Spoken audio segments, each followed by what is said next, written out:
প্রভু যীশু বলেন, মনুষ্য কেবল রুটিতে বাঁচিবে না, কিন্তু ঈশ্বরের মুখ থেকে যে সকল বাক্য নির্গত হয় তাহাতেই বাঁচিবে। আজকের পবিত্র বাক্য যোহন লিখিত সুসমাচার 6 অধ্যায় 53 থেকে 58 পদ পর্যন্ত।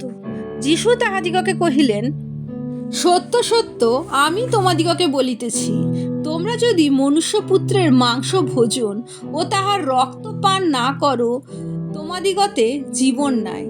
যে আমার মাংস ভোজন ও আমার রক্ত পান করে, সে অনন্ত জীবন পাইয়াছে, এবং আমি তাহাকে শেষ দিনে উঠাইব।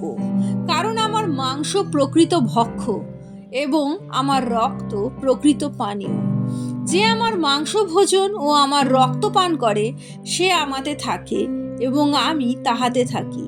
যেমন জীবন্ত পিতা আমাকে প্রেরণ করিয়াছেন এবং পিতা হেতু আমি জীবিত আছি, সেইরূপ যে কেহ আমাকে ভোজন করে, সেও আমার হেতু জীবিত থাকিবে।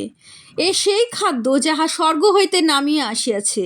পিতৃপুরুষেরা যেমন খাইয়াছিল এবং মরিয়াছিল, সেই রূপ নয়। এই খাদ্য যে ভোজন করে, সে অনন্তকাল জীবিত থাকিবে। ইহাই প্রভুর বাক্য। ঈশ্বরের ধন্যবাদ হোক।